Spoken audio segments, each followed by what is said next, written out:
While most shooters coming out in this day and age tend to either focus on multiplayer or they try to aim for some hyper-specific niche, like going all in on realism for instance, developer Omyog however decided to go in a vastly different direction with its outing, Ferocious. Rather than honing in on one specific area, Ferocious instead feels more like a return to the kind of shooters we used to see quite often during the PS3/Xbox 360 and PS4/Xbox One console generations. The kind where, while there are plenty of enemies to fight and a world to explore, it is ultimately still a power fantasy. Ferocious kicks things off with a simple premise that we've seen plenty of times before, especially in something like the Far Cry series. You, along with your brother, find yourselves shipwrecked on a strange island, and the two of you are the only survivors. While this island looks like it could be any one of the thousands of uninhabited islands in the world, it is in fact one that time has seemingly forgotten. Rather than the typical wildlife you might expect, the entire place is filled with animals from prehistory, from dinosaurs to large insects and gigantic crustaceans. And to make matters worse, in the chaos of your shipwreck, you got separated from your brother and he has been captured by another group of humans that seems to have their own agenda with this island. Armed with little more than sticks, scraps of cloth, and bones you find near the shore, it is now up to you to find and rescue your brother and figure out a way off this island.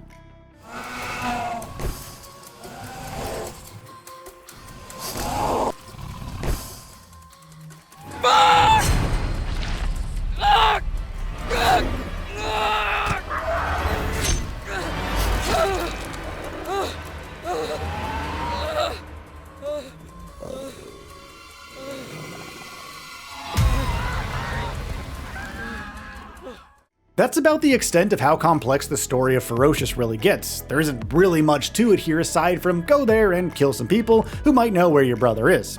Things do open up a fair bit after a few hours, and we do get more characters, but we never really end up getting answers to some burning questions, like why this island still has dinosaurs on it, what's up with the ancient, seemingly human ruins all over the place, and why is a well-equipped private military company setting up bases all over the place.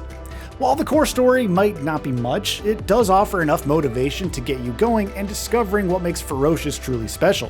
A combination of its core systems and general jank that ultimately leads to some surprisingly satisfying gameplay. Ferocious calls itself a survival shooter, but don't let that label fool you here. You aren't going to be building your own shelter or foraging for food. Rather, the survival aspect largely comes down to its crafting system. Throughout your time on this mysterious island, you'll find plenty of flora to forage and fauna to kill and skin. Using these, you get to craft most of the things you will need in your quest to save your brother, from healing bandages to throwing spears, pouches to carry extra ammo, and even an entire holster that lets you carry multiple weapons. This crafting system also serves as the core progression system in Ferocious. There aren't any skill trees to climb.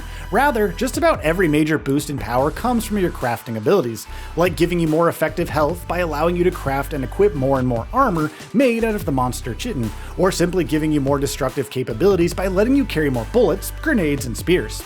Just about every one of these aspects ties into the core action-packed gameplay. And the action definitely feels like it was where most of the attention during the game's development went. As you start taking on the human foes, you'll start getting your hands on a variety of weapons, all drawing from the real world, from pistols to shotguns and rifles.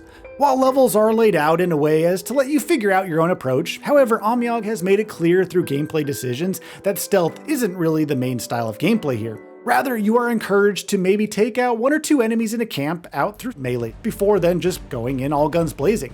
Taking a break from the action, there are also the rare moments where you get to explore the world and solve some puzzles.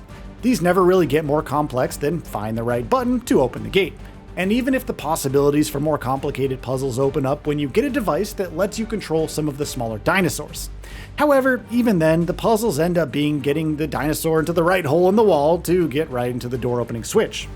As an aside, the same dino controlling device also lets you sick the tiny dinosaurs on enemies, but it often tends to feel less satisfying than just picking up your favorite gun instead.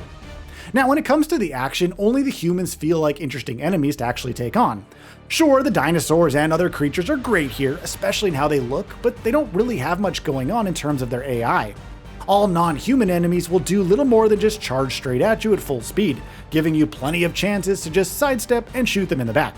And this is also how many of the fights are designed in general. An early example actually involves taking on a monstrously large crab, and your tactical options basically boil down to kiting it in a circle around the arena while you chuck grenades at it. Human enemies, on the other hand, tend to try and employ some tactics once they feel like they're under attack. They'll take cover, they'll try to use flanking maneuvers, and they'll even start lobbing a grenade or two at you to try to get you out of the cover. This, along with the fact that they tend to be much better equipped to deal with your strategy thanks to their weapons, means that they are often a lot more interesting to actually fight. This is doubly true for the mechas you sometimes have to take on, which serve as rare mini-bosses for the larger human bases in the game. Fights in general can feel quite dynamic thanks to the fact that guns have the tendency to shred through weak wooden cover, so you are constantly encouraged to be on the move. Even the human enemies aren't without their own problems, however. They often suffer from short-term memory loss and forget your position quite quickly if they haven't seen you in 20 seconds. And they can also find themselves getting stuck on some level geometry, leaving them to be essentially sitting ducks. In the rare instances where you get to take on humans and dinosaurs at the same time, the AI for both of them tends to break apart thanks to them being confused about how to prioritize, even if you haven't directly started engaging with them. This also means that we can sometimes see dinosaurs and humans in the same zone, just chilling and minding their own business until you get spotted. A similar juxtaposition of quality and jank can also be seen in the visuals of Ferocious. It is a downright gorgeous game, and it's well aware of this fact. It will gladly provide you with gorgeous vistas so that you have something pretty to look at while you're running around. However, elements of the visuals also have the tendency of suffering from pop-in. And make no mistake, the PC used to review this game is well over the recommended specs. An AMD Ryzen 7 7800X 3D CPU, 32GB of DDR5 6000 RAM, and an Radeon RX 7800 XT GPU. Despite all this, there were also occasional dips in the frame rate, especially when you loaded into a new zone. These dips didn't last for too long, but they did contribute quite a bit in making the gameplay feel choppier than it should have been. So generally speaking, Ferocious is an ambitious title for a smaller studio. It looks downright gorgeous, and the gameplay tends to be fun most of the time.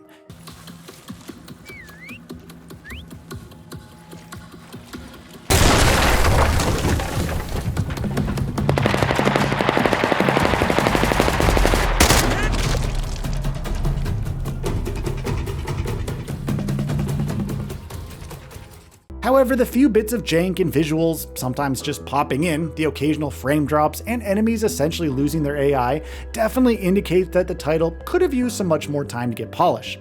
Despite this, however, it is difficult to deny just how much fun Ferocious can often be. When it's firing on all cylinders, the game feels like an absolute power fantasy depending on how well you've equipped yourself and the scale of the enemy forces. Thankfully, since all it really needs is a bit of polish, future updates will definitely end up making Ferocious a much better game than it is now. So what are your thoughts on this? Go ahead and share them in the comments below. And if you like this video, please subscribe to the channel and enable all notifications by clicking the bell icon to get new video updates. We upload every day and would really appreciate your support. Thanks for watching.